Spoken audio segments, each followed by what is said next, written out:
Hi everyone, hope you're doing well. I'm going to apologize in advance if I'm squinting. The sun is blinding. I know we don't see a lot of that here in Pittsburgh this time of year, so it's actually coming in the window and blinding me right now, but I refuse to pull the shades because we never get sun in January, February around here. So just want to go over week 3, a little heads up for week 4, and go over some of the quiz questions. So in week 3, we're talking about the service area competitor analysis. This was kind of a secondary part of our review of the external environment. Because obviously the review of the external environment is much more broad, but so we were talking about that specifically. And then we had discussion about our 5 forces framework. We had our group case study assignment. Hopefully that went well for everyone. I haven't taken a look at it yet. And then we had our quiz. So that was last week. And hopefully you found that it really is important that we can understand not just what we're doing, so an internal analysis, and really digging into that, but we also need to really dig into what our competitors are doing to get a good feel for where we stand in the market and where we might be able to expand, where we might need to contract, those types of things. So in our strategic planning process, it's really important to not only understand us, but also understand the environment, the market, and then how our competitors fall within that. So one of the things too, it seems like a lot of people tend to forget, and it's becoming more and more important, about national competitors. So a lot of times they'll focus on, oh, well, I'm here in Robinson and there's this amount of hospitals.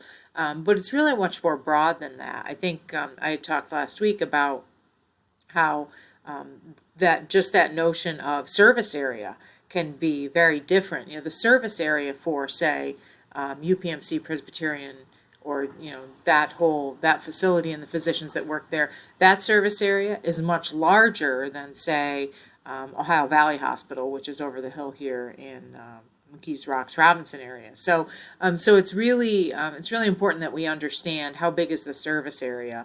I bypass, nothing against that, but my providers aren't there. I bypass that facility and the other facilities around here, Heritage Valley and those, to go downtown because that's where my providers are. So service area is very different based on the provider and whatnot.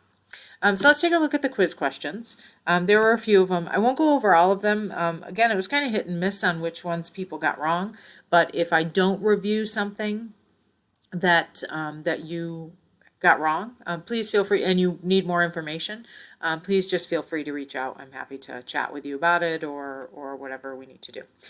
So first question, service area competitor analysis begins with assessing service area competitive dynamics.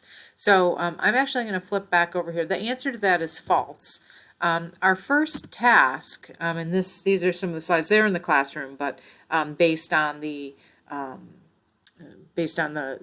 information in the textbook, the first step is really to do that general kind of general environmental analysis. So where do we stand in our market?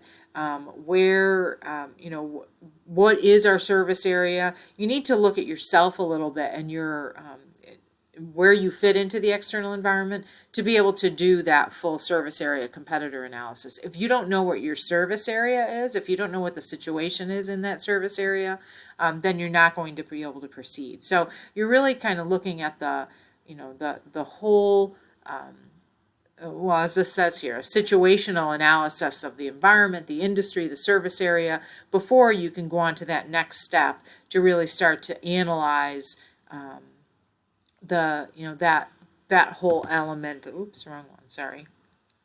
The service area competitive dynamic. You can't really worry. You can't.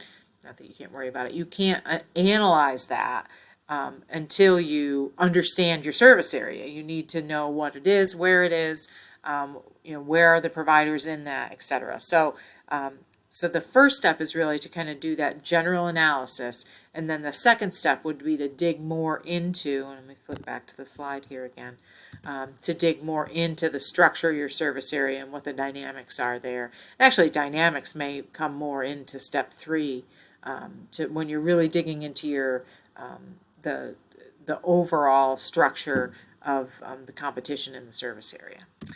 So the answer to that question was false. Next question, efficiency and low cost are not possible bases for achieving competitive advantage. So obviously this is true, false. The answer was false. Efficiency and low cost are bases for potentially achieving competitive advantage. When you think about, and it talked in the textbook about barriers to market entry and getting into a market. If there is another person in your market that is doing things efficiency and also at a low cost, they are likely to price you out of the market because people will go to them because they're efficient and they're low cost. This is where organizations that have when we're talking about, say, drugstores, large national chains, you would think they're more efficient because they have tested systems and processes, and they have lower costs. Unfortunately, that's not the case for all of them. I tend to avoid Rite Aid, CVS, Walgreens because for, say, over-the-counter drugs, their costs are more than if I go to Walmart or Target to buy those same things. So it's interesting. This doesn't always play in with national players in the market, but oftentimes it can. If you can offer something at a lower cost and operate more efficiently, hence the reason you are able to offer it at a lower cost, you can certainly gain a competitive advantage in the healthcare setting. When you have chiropractic is a good example. Some places you can buy a monthly membership for chiropractic and go in, get your adjustments or whatever you need, and maybe pay $30 a month, or I know that they have them. I don't know how much they cost, but maybe pay that and pay it right out of pocket. And it would cover all of your adjustments that you may need that month, as opposed to going to a practice where they charge you $75, $80 a visit. It gets submitted to insurance. You have to make a copay. What if you have to come back next week for another adjustment? Insurance might not cover that. So their costs are higher, plus it's less efficient because of the types of the transactional nature of it. Whereas when you have a blanket amount, it can be more efficient and more low cost. So that really can give someone competitive advantage. The last option, or the last question, one problem in performing competitor analysis is the tendency to be concerned only with the visible activities of competitors. And this is true. Oftentimes we see what the activities are, and that's all we're concerned with, when we really need to try and dig in and find more of that information. I don't think the slide that I have here, it kind of does talk about it. So when we're doing competitor analysis, we want to look at what we see, but then also try and kind of dig into what is not rapidly seen or easily seen. Maybe do research with our patients that may also receive treatment in those places, or even talk to them. You can talk to people, maybe have the CEO talk to the CEO there and dig into their information. Obviously, we're not going to share the farm because that could be considered collusion or a violation of antitrust laws, but we might be able to work together to make a great service area that we're working within. And then when we dig down into this step 6, we're actually going to try and assess their potential actions or responses in response to us. So let's say we decide to open a new unit for cardiac care, when the neighbor up the street has always been doing that, but that's not their main focus, and they've really not put a lot of effort or money into updating it or offering new things in their realm. Their catheterization suites on the older side. They're not recruiting physicians for that. So maybe we try and jump into that area. You need to also be thinking about likely responses to that. So what is your competitor going to do if you try and jump into the area that they've been dominating the market in? Are they going to ramp up their operations? Are they not? And a lot of it is guessing, but really strategic planning, a lot of it is guessing how places are going to respond and how you're going to respond in the market, etc. So the issue is that sometimes we only see what the are the visible activities of the competitors, and we need to try and dig in a little bit more and find some more information, and then also surmise what they may do in response to our activities. So those are the only ones I'll go over this week, but like I said, if you have other questions, please feel free to reach out. I'm happy to help. So this week we're actually going to dig into that internal environmental analysis, and as part of that, competitive advantage. So what is our advantage in this market area, in this environment, and what makes us good? So this is where we're really, kind of dig into strengths and weaknesses that we have, figuring out how we can be better. So strengths and weaknesses are all about internal environmental analysis. Opportunities and threats are all about external environmental analysis, because our strengths and weaknesses, that's the only part that we can actually control. So we have our discussion, which is about objective and subjective strengths and weaknesses.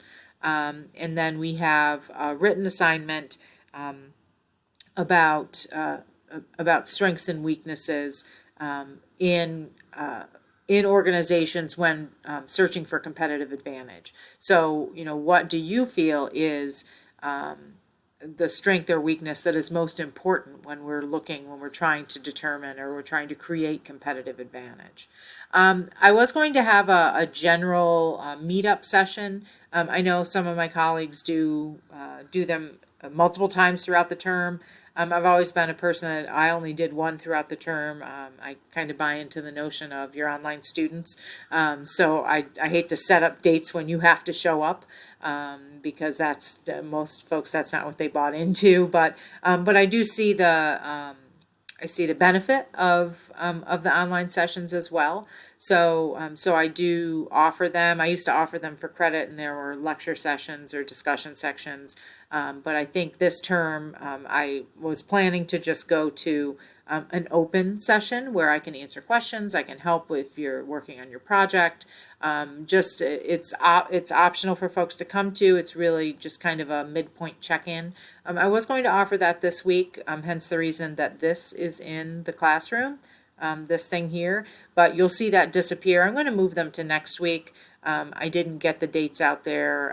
I will work on putting the dates together, and I'll get those out for everyone for next week one day. I'm not sure exactly which day yet, but if you can't make it, again, it's not a big deal. If nobody comes, that it is what it is. There will certainly be other classes. I teach multiple classes in the program, so there will probably be other classes where there is a required content that you'll need to come to, maybe a presentation of a final project or something like that. But for this class, I didn't see it as crucial. But again, I'm happy to have the live session where you can come and learn a little bit more about something in particular. But there won't be a set agenda for that evening. So that's all I've got.